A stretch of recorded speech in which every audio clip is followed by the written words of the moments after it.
اور یوں محسوس ہوگا کہ وہ پھسل رہے ہیں، اور یہ لوگ جب قبروں سے اٹھیں گے تو کہیں گے کہ کس نے ہمیں قبروں سے نکال دیا؟ پھر وہ خود کہیں گے ھذا ما وعد الرحمن وصدق المرسلون، یہ اللہ کا وہی وعدہ ہے جو ہم سے دنیا میں کیا گیا اور رسولوں نے سچ کہا۔ پھر اللہ رب العزت میزان کو قائم کرے گا، عدل و انصاف ہوگا اور جزا و سزا ہوگی۔ نیک اعمال کرنے والے جنت میں اپنے شاداں و فرحاں ہوں گے، گھنے سائے میں اپنی ازواج، اپنی بیگمات کے پہلو بہ پہلو تکیہ لگائے ہوئے لطف اندوز ہو رہے ہوں گے۔ جو طلب کریں گے جنت میں انہیں ملے گا، اور سب سے بڑی بات یہ کہ رب رحیم کی طرف سے انہیں سلامیاں ہی سلامیاں دی جائیں گی۔ اللہ نے فرمایا سلام قولا من رب الرحیم، سلام قولا من رب الرحیم۔ یہ جنتیوں کا حال ہے کہ نعمتیں بھی اور اللہ کی طرف سے سلام بھی، لیکن مجرمین وہ الگ تھلگ ہوں گے اور ان کے اعضاء ہی ان کے خلاف گواہی دیں گے، اور انہی کی گواہی پر انہیں جہنم کا ایندھن بنا دیا جائے گا۔ چوتھے رکوع میں اور سورہ یاسین کے آخری رکوع میں اللہ رب العزت نے فرمایا وَمَن نُعَمِّرُ نُنَكِّسُ فِي الْخَلْقِ، جس کو ہم لمبی عمر دیتے ہیں اس کو اوندا کر دیتے ہیں، کیا اس سے انہیں عقل نہیں آتی؟ اے حبیب، ہم نے آپ کو شاعر نہیں بنایا، شعر نہیں سکھایا۔ وَمَا عَلَّمْنَاهُ الشِّعْرَ وَمَا يَنبَغِي لَهُ، نہ ہی یہ آپ کے لائق ہے۔ آپ پر قرآن نازل ہوا جس کا کوئی مثل نہیں ہے، یہ زندوں کے لیے نصیحت ہے۔ اور پھر اللہ رب العزت نے ایک معرکۃ الآراء انداز میں عقلی دلائل دے کر زندوں کو مردہ کرنے کی یہ مثال دی، لوگوں کو سمجھایا۔ تفسیر کبیر میں ہے کہ عاص بن وائل یہ یہودی رسول اللہ صلی اللہ علیہ وسلم کے پاس ایک ہڈی لایا اور کہنے لگا کہ یہ ہڈی دوبارہ زندہ ہوگی۔ نبی علیہ الصلوۃ والسلام نے فرمایا کہ ہاں، اللہ تعالیٰ اس ہڈی کو اٹھائے گا، تجھ کو موت دے گا عاص، پھر تجھ کو زندہ کرے گا، پھر تجھ کو جہنم کی آگ میں داخل کر دے گا۔ وَضَرَبَ لَنَا مَثَلًا وَنَسِيَ خَلْقًا قَالَ مَنْ يُحْيِي الْعِظَامَ وَهِيَ رَمِيمٌ قُلْ يُحْيِيهَا الَّذِي أَنشَأَهَا أَوَّلَ مَرَّةٍ وَهُوَ بِكُلِّ خَلْقٍ عَلِيمٌ، وہ اللہ جس نے پہلے اس انسان کو پیدا کیا جب اس کے نہ سمپل تھا، نہ نمونہ تھا، نہ ڈیزائن تھا، وہی اللہ اس کو دوبارہ پیدا کرے گا۔ وہ اللہ جو ہر چیز کا خالق اور مالک ہے، وہ دوبارہ پیدا کرنے پر بھی قادر ہے۔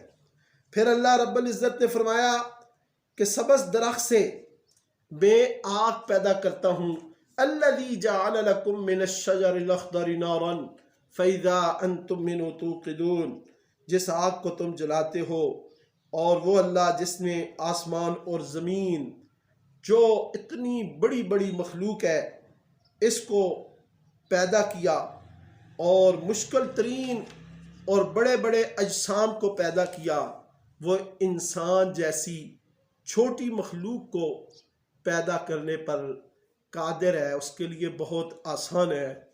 اور آخر میں یہ فرمایا انما امرہ اذا اراد شیئا ان یقول له کن فیکون، کہ اس سے زیادہ اللہ کو کچھ نہیں کرنا پڑتا کہ وہ وجود میں آنے کا حکم دیتا ہے، کن کہتا ہے تو وہ چیز فیکون وجود میں آ جاتی ہے۔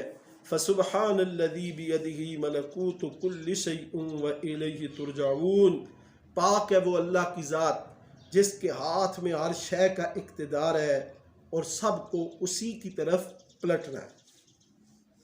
پھر سورۃ الصافات ہے، یہ سورت 5 رکوعات 182 آیات پر مشتمل مکی صورت ہے۔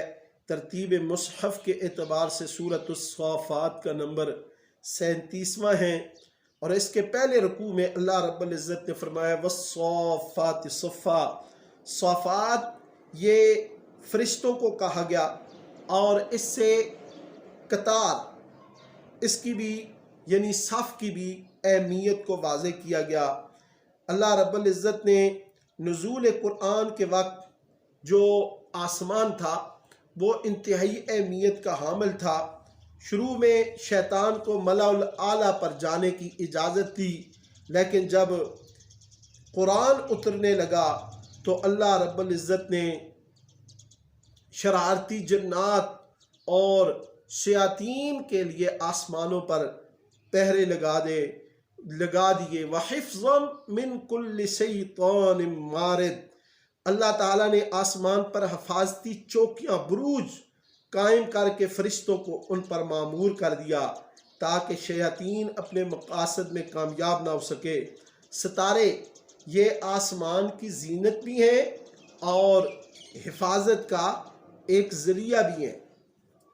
اب کوئی چوری چھپے شیطان نقب لگا کر سننے کی کوشش کرتا ہے تو شہاب ثاقب اس کا پیچھا کرتا ہے، فَأَتْبَعَهُ شِهَابٌ ثَاقِبٌ۔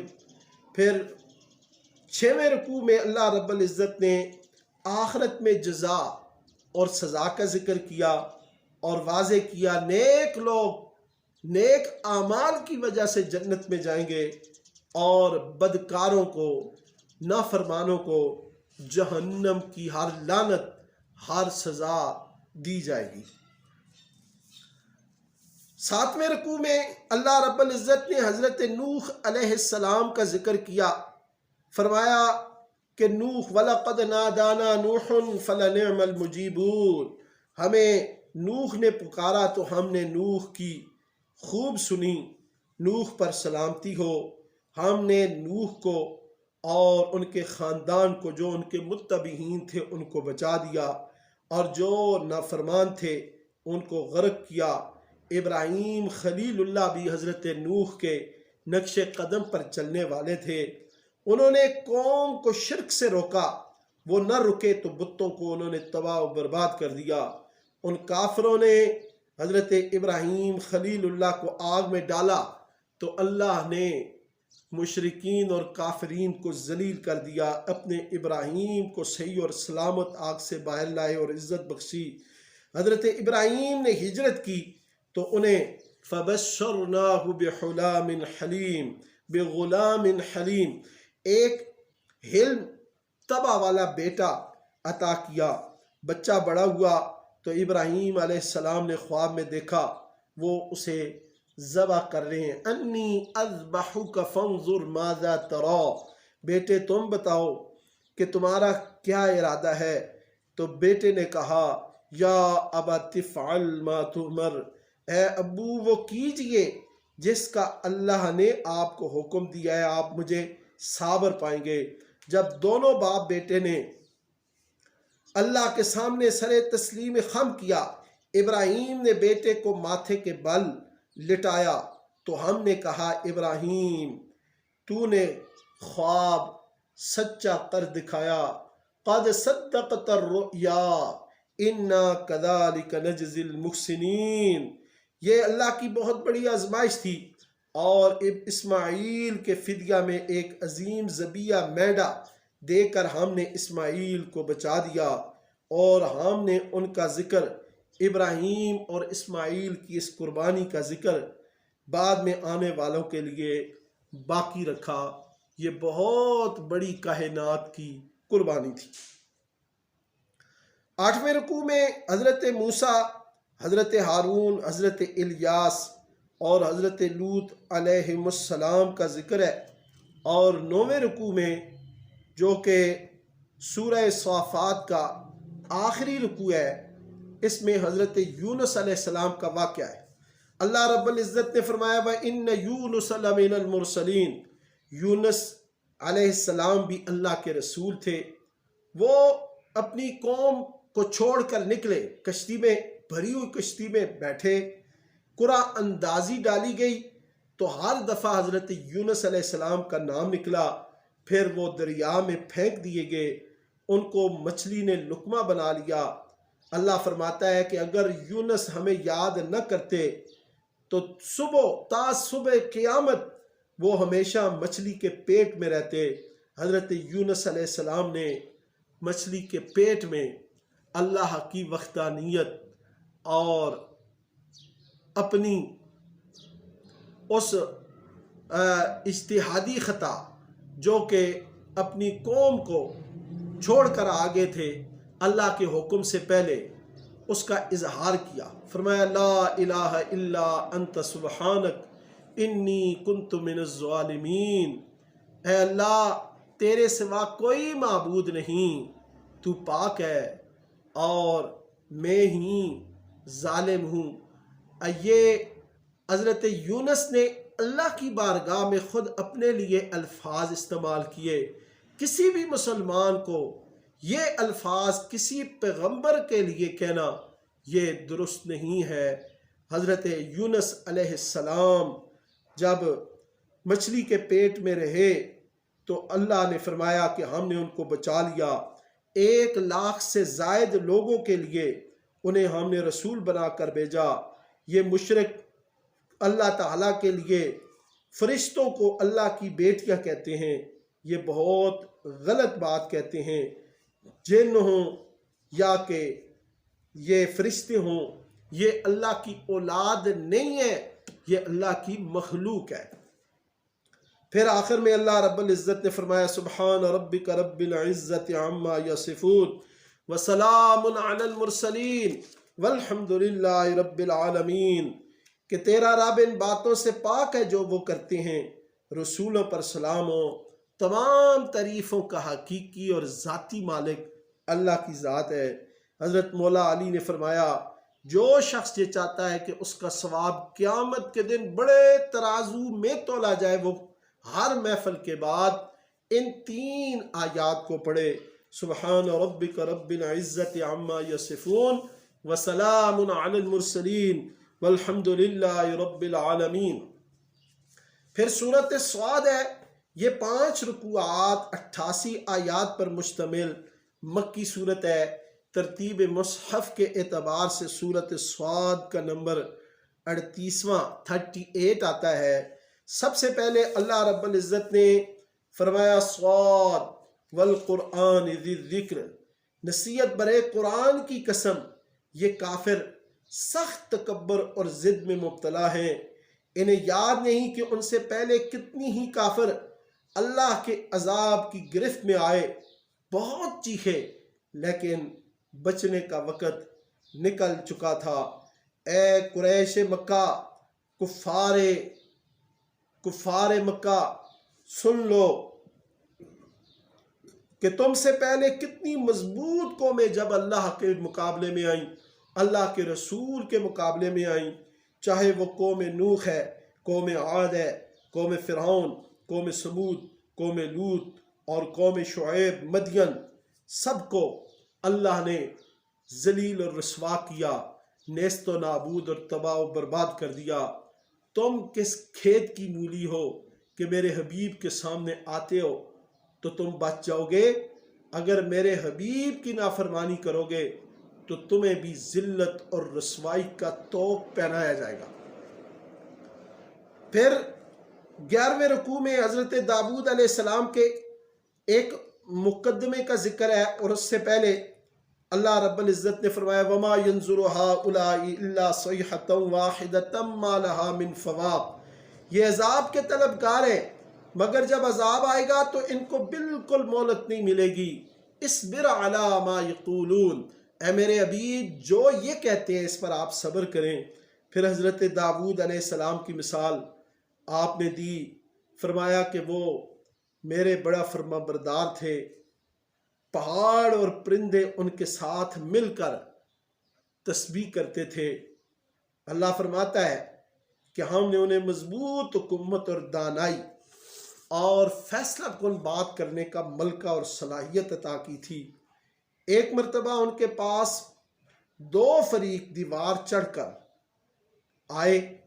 حضرت داؤد گھبرا گئے۔ انہوں نے عرض کی، ان دونوں فریقین نے عرض کی، حضرت ہم دو فریق ہیں، ہمارے درمیان فیصلہ فرما دیجئے۔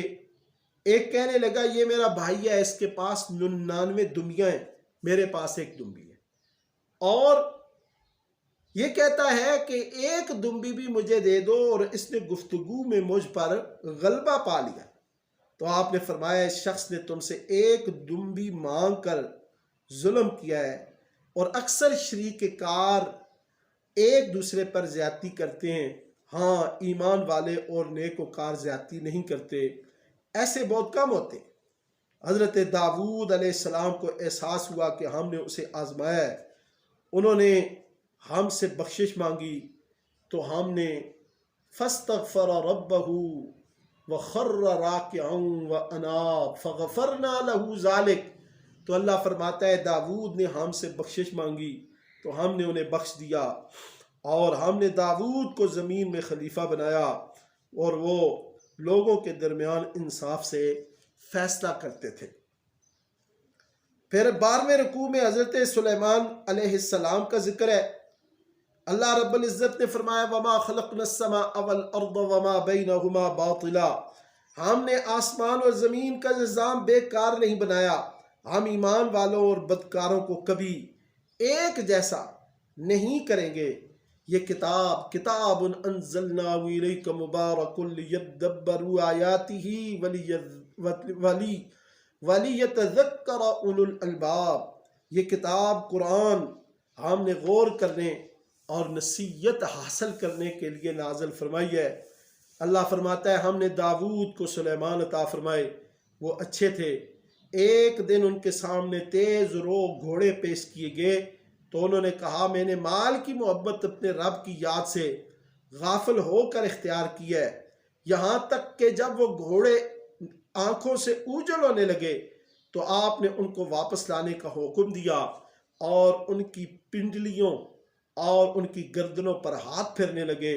ہم نے سلیمان کی آزمائش کی، اور اس کے کرسی پر، اس کے تخت پر ایک بے جان جسم ڈال دیا، لوتھڑا ڈال دیا۔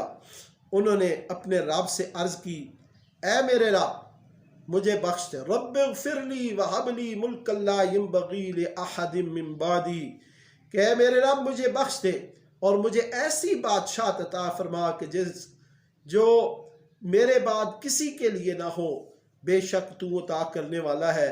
اللہ فرماتا ہے کہ ہم نے سلیمان کے لیے ہوا کو مسخر کر دیا اور جنوں کو اس کے تابع کر دیا، اور یہ ہماری عطا ہے، ہم جس کو چاہتے ہیں عطا کرتے ہیں اور جس سے چاہتے ہیں روک لیتے ہیں۔ ھذا عطاؤنا فمنن او امسک بغیر حساب۔ پھر حضرت ایوب علیہ السلام کا ذکر ہے وَاذْكُرْ عَبْدَنَا ایوب اذ نادى ربه انی مسنی الشیطان بنصب وعذاب۔ ہمارے بندے ایوب کو یاد کیجئے جب انہوں نے دعا کی اے میرے رب مجھے شیطان نے سخت تکلیف دی اور عذاب میں ڈال دیا ہے۔ ہم نے کہا اپنا پاؤں زمین پر مارو، چشمہ جاری ہوا، اس کے پانی کو پیا اور اس سے نہائے، تو اللہ نے ظاہری اور باطنی تمام کی تمام بیماریوں کو دور کر دیا۔ پھر آپ نے ایک قسم اٹھائی تھی، اس کا بھی حال اللہ نے نکال دیا کہ تنکوں کا مٹھا لے لو اور مارو اور اپنی قسم نہ توڑو۔ پھر اللہ نے فرمایا کہ ہم نے ایوب کو انا وجدناہ صابرا، ہم نے ایوب کو صابر پایا، نعم العبد انہ اواب، وہ بہت اچھے بندے تھے اور میری طرف رجوع کرنے والے تھے۔ پھر حضرت ابراہیم، حضرت اسحاق، حضرت یعقوب، حضرت اسماعیل، حضرت الیسع، حضرت ذوالکفل، ان کا ذکر ہے کہ یہ بھی سب بہت اچھے لوگ تھے۔ پھر اللہ رب العزت نے حضرت آدم علیہ السلام کا ذکر کیا اور ابلیس کا بھی ذکر ہے، کیونکہ حضرت آدم اور ابلیس کا واقعہ قرآن میں ایک جگہ ہی آتا ہے۔ تو اس رکوع میں اس چیز کو واضح سمجھ جانا چاہیے کہ خطائے اجتہادی کو تسلیم کرنا اور اس پر اللہ سے معافی مانگنا آدم صفی اللہ ابو البشر کی سنت ہے، اور اپنی معصیت، اپنی غلطی پر ڈٹ جانا اور اس کو درست ثابت کرنے کے لیے دلیل کا سہارا لینا، یہ ابلیس لعین کا شعار ہے۔ اس کے بعد سورۃ الزمر ہے، یہ 8 رکوعات 75 آیات پر مشتمل مکی صورت ہے۔ ترتیب مصحف کے اعتبار سے اس صورت کا نمبر 39واں ہے۔ اس کے پہلے رکوع میں اللہ رب العزت نے فرمایا تنزیل الکتاب من اللہ العزیز الحکیم، اللہ عزیز و حکیم نے یہ کتاب ایک قول فیصل کی حیثیت سے اتاری ہے۔ لازم ہے کہ لوگ خالص اللہ واحد کی عبادت کرے۔ جو لوگ دوسرے معبودوں کو خدا کے قرب کا ذریعہ بنائے بیٹھے ہیں، اللہ ان کے درمیان قیامت کو فیصلہ فرمائے گا، اور اللہ جھوٹے ناشکر شخص کو ہدایت نہیں عطا کرتے۔ پھر اللہ رب العزت نے فرمایا کہ اس نے تمہاری ضروریات کا انتظام فرمایا ہے، اسی نے ماؤں کے پیٹوں میں 3 تاریک پردوں کے اندر انسان کی پرورش فرمائی ہے، اور وہ 3 فی ظلمات ثلاث وہ کون سے ہیں؟ وہ ماں کا پیٹ ہے، رحم ہے اور جھلی ہے۔ ان 3 تاریک پردوں میں ہر شخص کو اللہ تعالیٰ نے جو ہے نا وہ سنبھالا ہے اور اس کا انتظام اور اہتمام کیا ہے، اللہ نے پرورش کیا ہے۔ اللہ فرماتا ہے کہ میں کسی بھی بندگی اور شکر گزاری کا محتاج نہیں ہوں، کہ کوئی شخص یہ سمجھے کہ اللہ میری عبادت کا محتاج ہے۔ جو شخص میری بندگی کرتا ہے، شکر کرتا ہے، وہ اپنے اوپر ہی احسان کرتا ہے۔ پھر اگلے رکوع میں اللہ رب العزت نے فرمایا کہ پرہیزگاری اختیار کرو اور نیک عمل کے ساتھ اپنی دنیا اور آخرت کو اچھا کرو۔ اللہ کی زمین بڑی وسیع ہے اور صابر بندوں کو اللہ بے حساب رزق عطا فرماتا ہے۔ اور 23ویں پارے کے آخری رکوع میں اللہ رب العزت نے فرمایا افمن شرح اللہ صدرہ للاسلام فہو علی نور من ربی، جس کا سینہ اسلام کے لیے کھول دیا گیا وہ اپنے رب کے نور پر ہے، اور جن لوگوں کے دل یاد الہی سے سخت ہوئے وہ گمراہی میں ہیں۔ قرآن کریم کی صفات کا پھر تذکرہ کیا کہ یہ بہترین کلام ہے، کتابی شکل میں ہے، ملتی جلتی آیات ہیں، بار بار دہرائی جاتی ہیں۔ اسے سن کر خوف خدا رکھنے والوں کے سینے، جسم کانپ جاتے ہیں، رونگٹے کھڑے ہو جاتے ہیں، اور ان کے دل یاد الہی کی طرف مائل ہو جاتے ہیں۔ اور پھر اللہ رب العزت نے مشرک اور مومن کا فرق واضح کرنے کی بہترین مثال دی کہ ایک شخص ہو، اس کے بہت سے آقا ہوں، ایک شخص ہو اس کا ایک ہی آقا ہو، بتاؤ کہ ان میں بہتر کون ہے؟ بہتر وہی ہے کہ جس کا ایک آقا ہو، جس کا آقا و مولا، جس کا معبود، جس کا خالق و مالک اللہ ہو، وہ یقیناً بہتر ہے ان تمام بت پرستوں، ستارہ پرستوں سے جن کے بہت سے معبود ہوں۔ اور مسلمان جو اللہ کو ایک چاہتے ہیں، ایک مانتے ہیں، یقیناً وہ سب سے بہتر ہیں۔ اور پھر اللہ رب العزت نے آخر میں فرمایا ان تمام باتوں کی حقانیت کا مشاہدہ کرنے کے لیے سب کو مرنا ہے، پھر قیامت کے دن تم اپنے رب کے حضور تمام صورتحال بیان کر کے فیصلہ حاصل کر لو گے، اور وہ دن قیامت کا دن ہوگا۔ ثم انکم یوم القیامت عند ربکم تختصمون۔